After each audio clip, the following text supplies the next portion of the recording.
kan net sê cast, want cast beteken mos om dit te gooi op iets anders. So jy vat Jam for Joy en jy cast hom net. So Jam for Joy, cast, not podcast. Casted. Casted. Ja. Want jy het mos jou blog. So nou cast jy jou casted.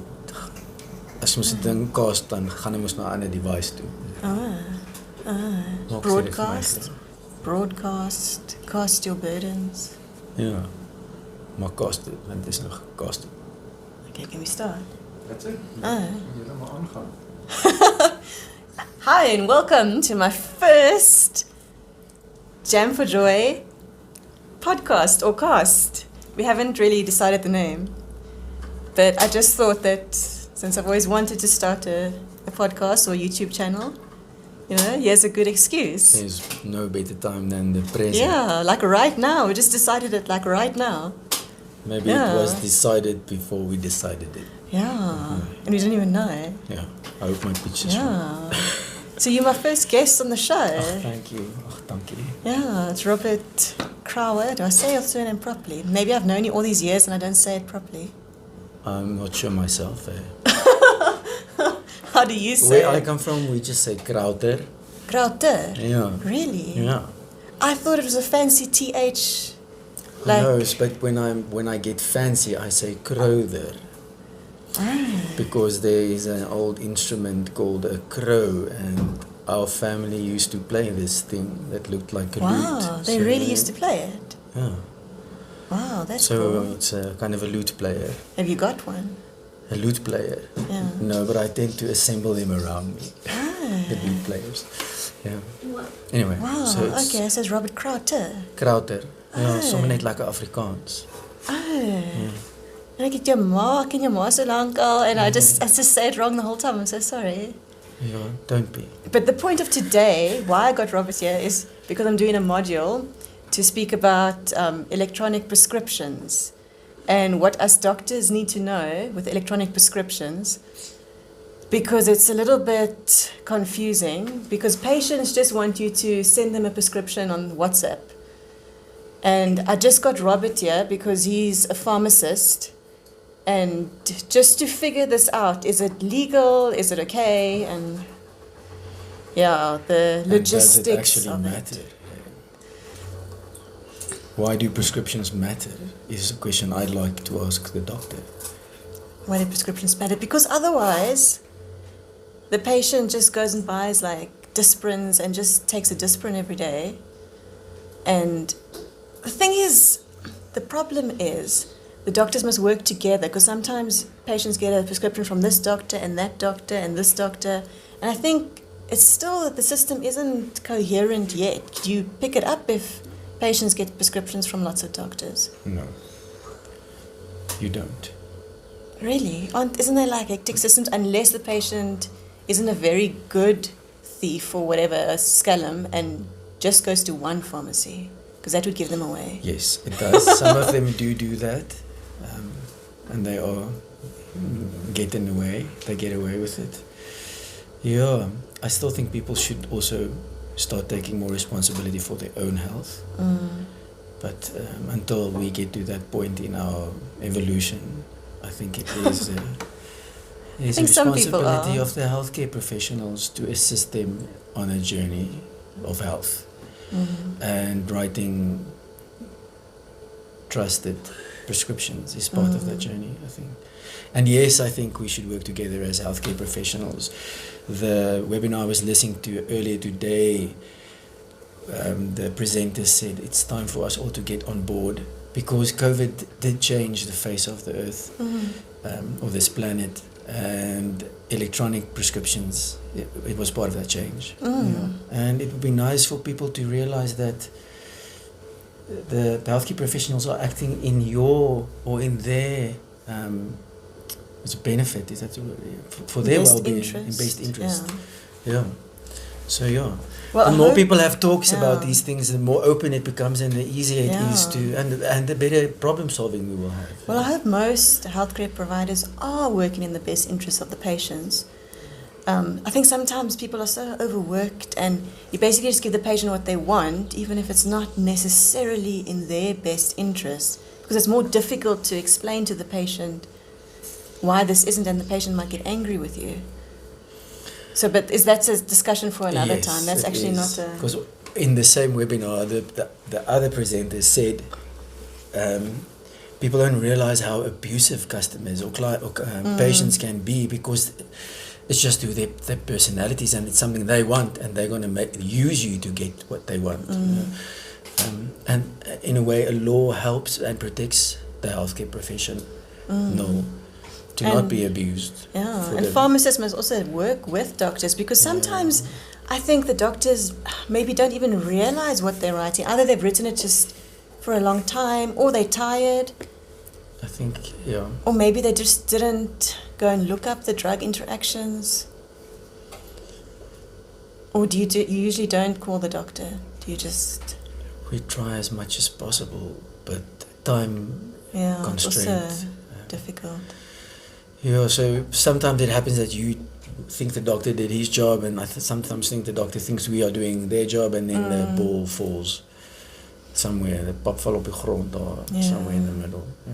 Massa at the Lady Brandt Clinic Pharmacy, she's a pharmacy assistant. She's very good. She's very oplettend, like she can, she sees something quite quickly. But like silly things, like sometimes I'm really tired and then I write like Mlock 50 milligrams, you know, and she won't go and do something like silly. She won't think, oh, okay, this is like a new thing. Like she'll come to me and say, Mlock 50 milligrams. And then I'd be like, oh my word, because it'd be like the 30th patient or something. And I'm like, I can't. It sometimes happens the other way around though, where the doctors are so clued up, and then there's this new thing and they're prescribing it, and you're like, no, we've never done it like that before. But then it's nice if they come and ask, and then you can explain, okay, no, but for this patient, it's a high dosage because of this and this and this. I'd rather have, someone come and ask me than let me make the mistake and go ahead with it. Yeah, so once again, are you acting in the for the health of the patient? No, we always try, but we always try. With these electronic prescriptions, that's what's actually quite nice, because some of them won't let you prescribe 50 milligrams. I think you can overwrite them, but I mean they have you can just choose 5 milligrams. It's 3 times a day. Actually, I made contact with this EM guidance this morning, and it was beautiful. It was just beautiful to see the work that the people had put into this. I've also this tried mechanism. them. Yeah. They're actually it was very nice, because you put in the dosages and stuff, and then gives you like a estimated cost for the patient. Yes, exactly. But then I'm like, but then what if can you say, okay, use a generic, because what if I want it cheaper for the patient? You can, it seems like you can choose different generics, and they will give you the different costing, because the Department of Health in South Africa has, in a way, standardized the pricing. So everybody charges the same prices most of the times, using the pharmacy software. So most pharmacies have, and because it's got to do with markets and buying and selling. Everybody wants to stay in the same price bracket, so not just to outcompete the other. So more or less the different brands. Like the old MIMS used to do. In the old MIMS, you could also see a price estimate. So the doctor had an idea of how much the patient had to pay. Because I'm always contacting your pharmacy and say, how much does this cost? Yeah. Because especially some patients I work with, they're concerned about cost, and is there medical aid covering it, and if it's not, or if they cash patients, they want to know, how much is it? And it's medicine is expensive. Yeah. Not because people are making money off of it. They're not really making money off of it. It's just expensive. They're not making money off it. You don't make the profit. That whole big pharma thing, but that's also for another time. Another time. But the profit margins are governed by Department of Health, and because they want to bring medicine cost effectively to the patient, they have put us into little boxes, which is fine. You can still run a business off that, but you're not making a lot of profit. So medicine is expensive because there's a lot of things that go into getting medicine on the market, as we all know. The research alone, and then all the other. I'm sure someone is making a lot of money somewhere, but not the pharmacy. So okay. I think. Okay, so these electronic prescriptions now. So if a patient calls me and says they need a prescription, but they're now not here in town, I need to, send them a prescription. So if I write the prescription by hand and take a photo of it and send it to the patient, and now the patient comes to you with this photo that they say their doctor has sent, well, how do you handle something like that? So even though it's not written in a law at the moment, some of the other pharmacists I've spoken to and some of the communication that came out of the South African Pharmacy Council and the Pharmacy Society of South Africa says that it is in order for a doctor to send a prescription, whether it's a picture of it or a scan or a fax, directly from the doctor's practice email or the doctor's cell phone to the pharmacy email or the pharmacy phone. Okay, so so if I take a photo and I send it to the pharmacy number, then it's better. Yes, that is acceptable because not everybody is yet on board with the advanced electronic signature yet, as far as I know. But I think because people want to cut out the part where someone can what's the word I'm looking for? Alter, interfere with the original prescription. That's all that needs to be done. Okay. And it's probably easier for you if you know the doctor. Yes. Like what if this patient is somewhere where I haven't been, like Limpopo, and I send the patient and that pharmacist, will he phone me or? So I spoke to someone this morning and he says because we get that a lot, we stay on the border here. The Lesotho. It's different. Yeah. So what he does is he sees the script on the phone, and then he phones the prescriber and asks the prescriber to send it directly to the pharmacy. Okay. Then do you verify the prescriber, or like can you look up their practice number or?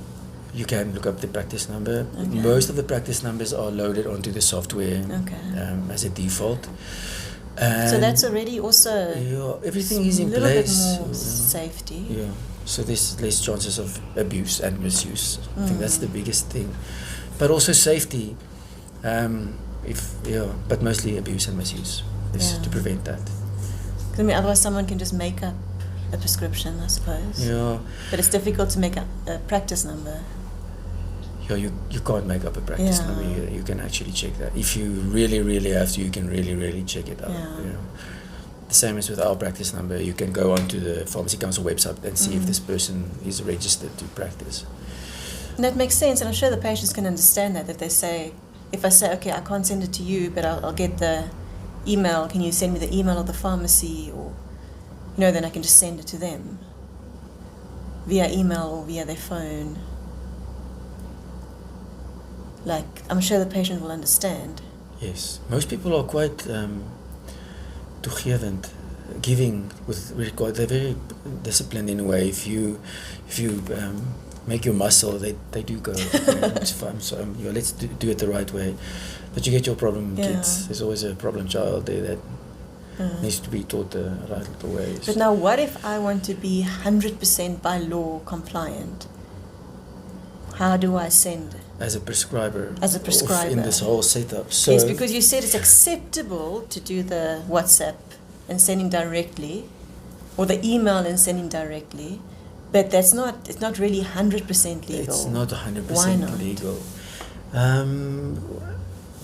Because it's about legal documents and it's about accountability. So if something happens and you have to go to court at the end of the day, my mom taught me this.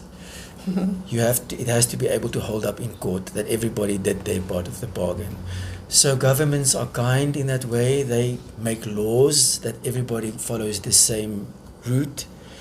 And when we go to court, when something bad happens, everybody is on the same page.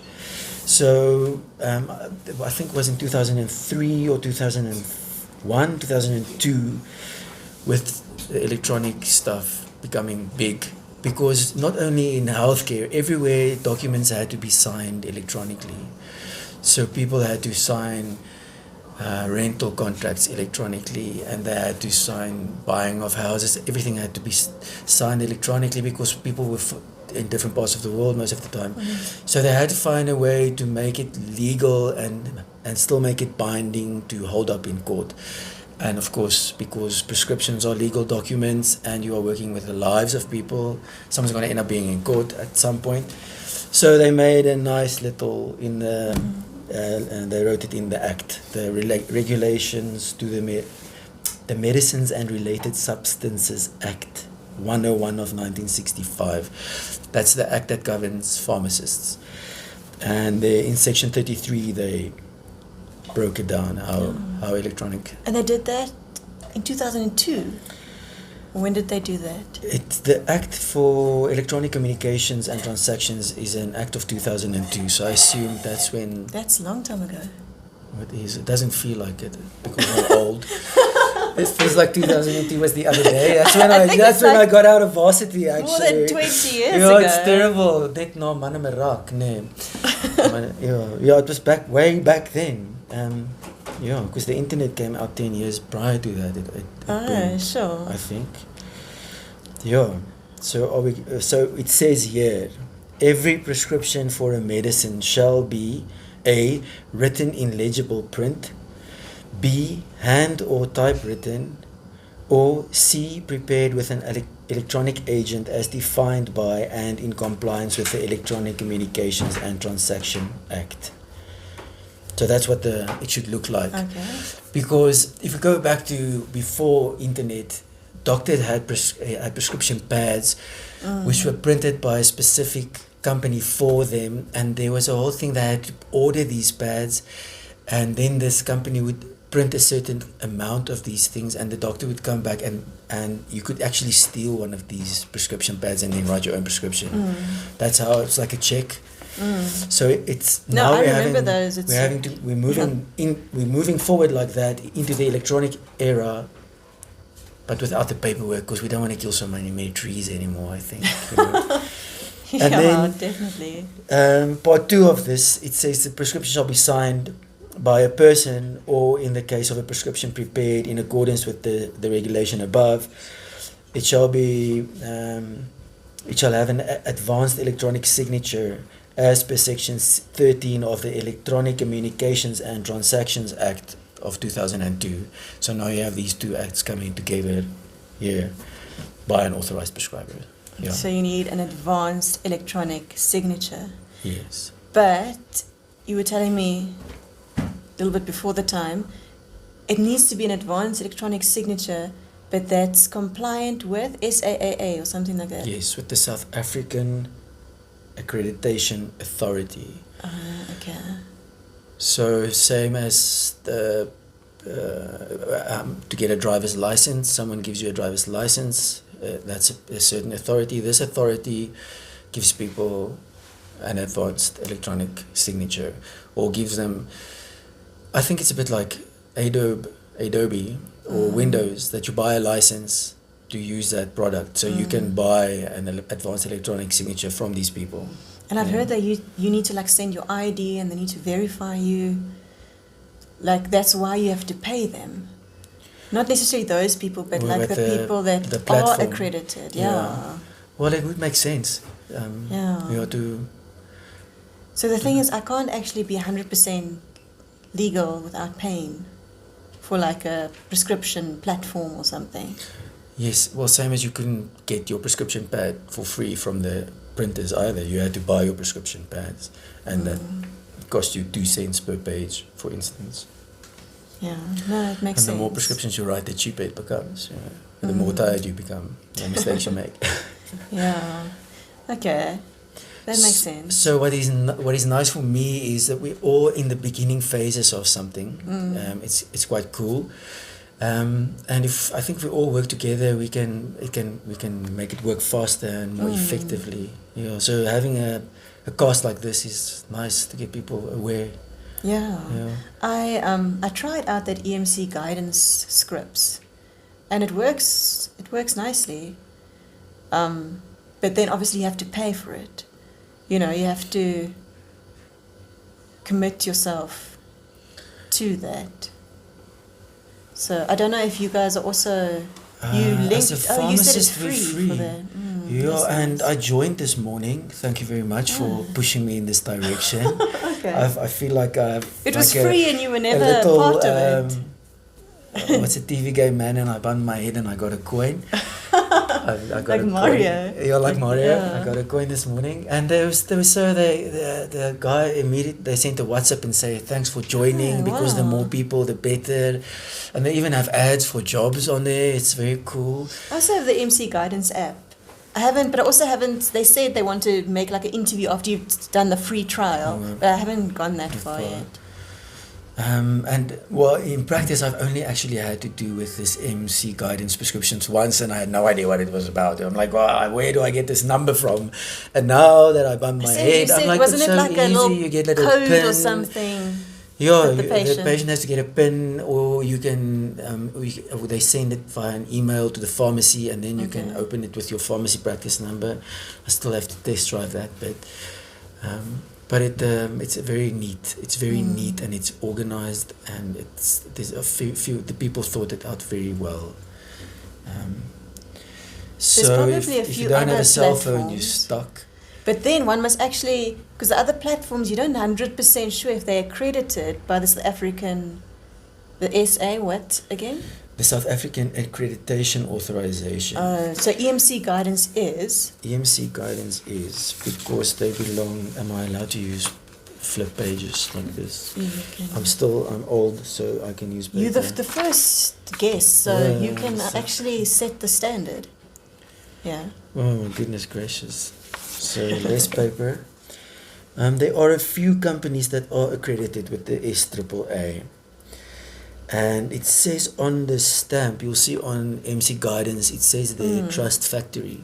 And Trust Factory is one of the companies that are accredited by the SAAA.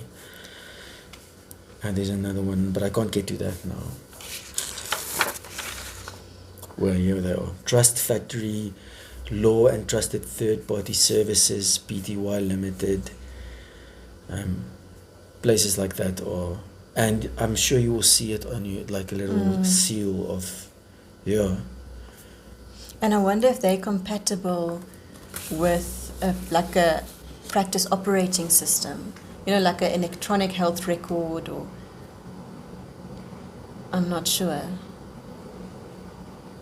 but I'll find out. Like the software in the pharmacy, not yet, because not everybody's on board yet. So I think we're getting there. So the prescriptions don't go into the, for instance, some of the software in the pharmacy is not yet Windows based. It's still, I don't know what you call it. DOS. Dot matrix, DOS. It's Really? Still DOS, So for them That's to have, hectic, though. this is, I understand it, it's I still know Windows Belanomi is based. also still DOS based. Like Meditech, they use that. So to get that document into DOS is just going to look funny, I think. Yeah. So, but the newer ones like ProPharm, It's like asking like a caveman to use a cell phone or something. Yeah, it slows you down a little bit. So I think that's one of the things that holds them back, because these operating systems are quite expensive. Yeah. The software programs, and they link to They printers. they often have like a monthly fee. Yeah. So people don't normally just change, but I think the faster these guys get up, the faster it would, to integrate it. So we probably go to a place where the script would be sent directly to the patient file. Even you don't have to go to email or WhatsApp. I wonder if they're collaborating with like NHI to make everything eventually. They are actually. They've. Is it on here? No. But they are getting on board with the Independent Pharmacy Association, the scheme, all those people, and of course, Department of Health would need to know about this. So you have to make that system. Less It's actually paper. exciting. It's like. It's good, I think. It sounds like it's legit. It's just, what about like doctors in like a rural area that, I don't know, if they're not making lots of money, or, if they don't want to pay for like an operating system. Suppose they don't pay for operating system, but they can probably still just take a photo and send it to you if they really want to. Because it's still okay. Yes, I think that's where that So part eventually maybe it will become a bit cheaper, the whole system and everything. Because what about patients that also are very rural? Yeah, that have a dot matrix phone. Yeah. Ach, a DOS phone. you know. Yeah. A DOS phone. Like me. You know, you can't say, you don't have NFT on your phone, you're stuck, you know. That's why I think in the beginning, Because where what do you say? you can send a picture directly Yeah. from the doctor to the So it means that the doctor pharmacy. will still have to give some patients a script and some patients a e-script. Yes. So you're actually going to walk out of there.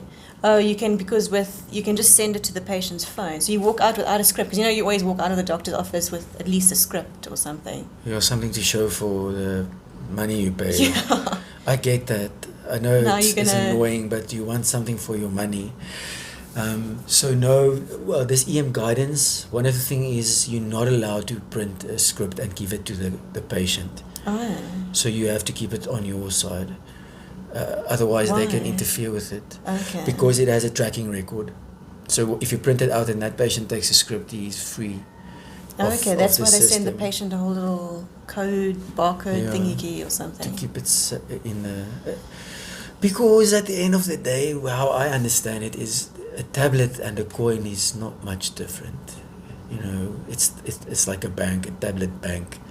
And you can't get money out without your card and your PIN. Same with medicine. You need a script and a PIN and permission to get the... So when the the- patients come to you with these digital script, do you actually print it out? I haven't actually had one, you know. Okay. I have Oh, a lot except of that these one that you scripts did. that come with it. It's this one that I have a lot of scripts Okay. that come in with a cell phone. Those I print Yes. out so that I have something to hold on to if I have to go to Yeah. court ever and they say, well, Okay. and then it gets a label with a number and a time. So that is, you know. Okay, so you do print those out. Okay. Okay. Yeah, so I do print those out because you need a reference, you need a baseline. Where did you deviate from the path or create your own path or something? Yeah. Okay. So that makes sense. I think the future is like exciting and it's getting there, but then also if you don't want to be like get everything and pay for like the digital technology, it's still acceptable to do with what you can. Yes. And still, I mean, everyone's still using paper. It's not like you're not allowed to use paper prescriptions. Yes. It's friendly. I think people always think, yes, it's a law and a war. Yeah, it is a law and it's the way it goes. But we are looking after the health of people, and I'm sure when you are acting in the best interest of the health of your patient, the law will also understand it like that. Yeah. You know, they won't make you force you to do certain things that just can't work. You know. This person doesn't have a phone. He can't afford doing it that way. He doesn't have airtime. That's often a big problem. Is people don't have airtime coming from Lesotho in our case, and then they can't send you their script because they don't have data. And then I'm like, well, I can't give you medicine because you don't have data. I mean, that's Yeah. So they show you the picture and you kind of trust in a way. It's not completely legal, but you act with, there must always in reasonable boundaries or something like that. Yeah. So that's why I'm thinking we're at the beginning of this thing. So we have to make it work for everybody. I think everyone's somewhere different. I suppose people in Cape Town already feel like they're into it, but then it's still just reaching like the rural areas now. Oh, well, So- you can see people coming from Joburg. They already different when they come and visit here. Like this EM guidance script I had, this lady handed me the phone and she was like I had to know what to do with this blue screen with number. I'm like, what is? Where's it? I can't see this written script on here. She's like, no, it's my EM script. I'm like, EMs. And then And she's like, no, let me help you. I'm like, okay. But she was from the city, from Joburg. Yeah. And so it's already going around. Yeah. Because life is like that. Yeah. Because I heard at Tygerberg, they're also in their government hospital. So Tygerberg is a government hospital. They actually have like a system where all the patient's details are, and it's actually connected with clinics, and they scan in papers. So they scanned in like the old files and stuff. Wow. So that's amazing. I think that's the goal. But I mean, here at our clinics, it's still very much paper and getting lost, and it's almost like the technology at the clinic is making it a little bit more difficult, because the pharmacist also has to like scan all these things in, but it's almost sometimes making it more difficult. Like for me as well, if I write a prescription, I have to write it in the file, and then I have to go. I do it on my phone because the computer doesn't work. So I have to write it on my phone, and then I have to write it on the phone. Like I have to do 2 prescriptions. I have to do a digital prescription, and I have to do the written prescription. I've spoken to other doctors that do it at the clinics, and like the one doctor I spoke to says no, he refuses to do double work. So he does it online and they have to print it out. But it's still like, what's the point of printing? It doesn't have to be printed. So we're still very much in the beginning phases here by us. Yeah. Very much. Yeah. No political remarks. No, I don't think you're allowed any political remarks. Yeah. But I think we covered everything. It's like I feel a little bit more safe now. Like if someone really wants a prescription, I can send them, especially to pharmacies that know me. And other pharmacies I can send, like a photo of it or an electronics without the advanced electronic signature. Yeah. Because it's still acceptable. But if I want to, move ahead, I should probably look into getting an advanced electronic signature, especially if I'm going to see a lot of patients online. And yes, it's going to make life easier. That's, I think, what it's going to be about. Because I think the fact that you sign into your phone using a pen or a thumb already is a signature by itself. So if someone steals your phone and then sends prescriptions from your phone, you could send it with the EM's guidance app on your phone anyway, and use your signature that way. You could, yeah. Because that app, like you just use your authentication. Yeah. I suppose it's quite good, the phones now, because it has your fingerprint. Yes, so it to me is unless they steal my phone is a signature by cut itself. my finger off. Yes. That would be bad. But yeah, no, I don't. It's just like worst case. Like those movies where they take the patient's eye, or not the patient's either, for that authentication. Well, you're joking, but I actually know about a story about a guy in the town I stayed in, George, where I don't know how they found it out, but the poor guy had died, and they had took his thumb, and they were claiming his pension money because they had his thumb, and they were stamping, because they just used the thumbprint to access his pension money. Every month they would bring the thumb and that's no even technology involved. How do they bring him? No, this was back a thumb in 2002. They didn't bring the whole, but just to bring his thumb. They just booked he died and they cut off his thumb and they begraven him. For his pension? Yeah, for I don't know how much, 20 rand you got for pension back then. So, yeah. So it's just basically, if you're going to be scallum, you can be scallum. Yeah, it's going to be scallum. Anyway, you can even be scallum if the doctor's done advanced electronic signature. Somehow, people are clever. They're going to. But I suppose just if you keep your side, But yes. But this nice thing about this is we're going to save on paper. Because I don't know if people realize how much paper is wasted in healthcare. Not just in theatres with all the wrapping and the disinfection, but just printing copies and boxes and patient information leaflets. And things that people don't even read because they're so So long. there's that's killing the planet, never mind the sugar. So I think this is going to help us save on trees, too. I think. Yeah. There's a conclusion part here. Oh, what's the conclusion? It says, if correctly implemented. Yeah, but that is a big, just those few words, if correctly implemented is a lot. But anyway, Yeah, it goes to moral core at the end of the day, and we hope everybody has something like that. It holds many advantages for the pharmacy practice and the healthcare industry as a whole. And it says here, because it was written for pharmacists, pharmacists should embrace the new technologies available as a solution to many problems currently experienced in the paper-based system, but must be aware of the legal requirements and the ethical obligations in doing so.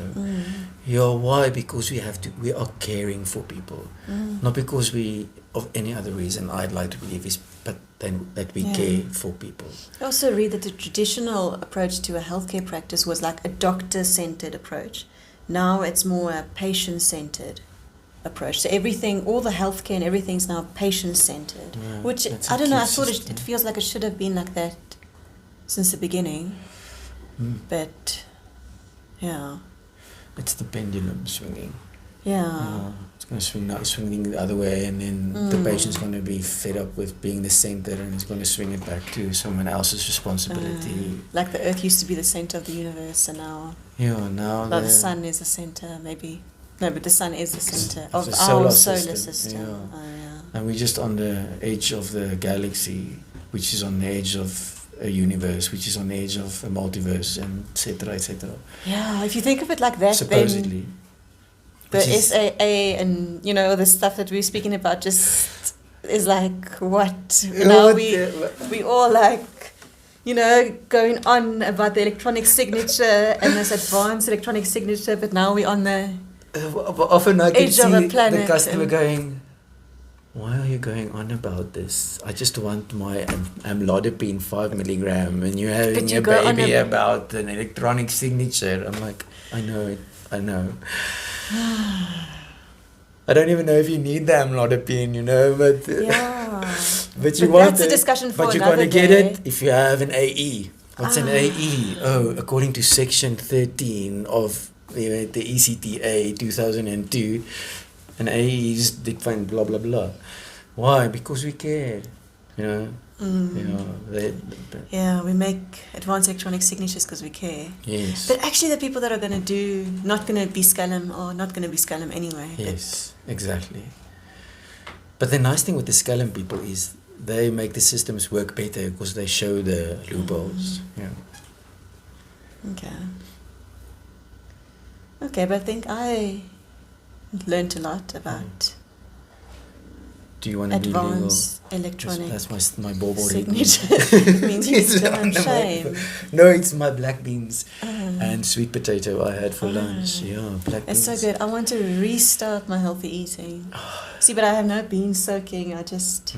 black beans. You should try cow peas. They're beautiful. What peas? Belinda prepared. I was still on camera.